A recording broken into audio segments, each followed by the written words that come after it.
ولقد آتينا لقمان الحكمة أن اشكر لله. Na tulimpa Luqman hikma tukamwambia mshukuru Mwenyezi Mungu.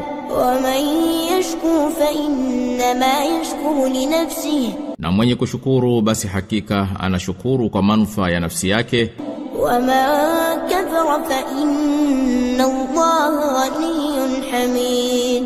Na aliyekufuru basi Mwenyezi Mungu ni mkwasi msifiwa. وإذ قال لقمان لابنه وهو يعظه يا بني لا تشرك بالله. Luqman alipomwambia mwanawe kwa kumpa mawaidha, ewe mwanangu usimshirikishe Mwenyezi Mungu. Inna ash-shirka la dhulmun 'adhim. Kwani hakika ushirikina bila shaka ni dhulma iliyokubwa. ووصينا الإنسان بوالديه حملته أمه وهنا على وهن وفصاله في عامين أن اشكر لي ولوالديك إلي المصير. Na tumemuhusia mtu kwa wazazi wake wawili.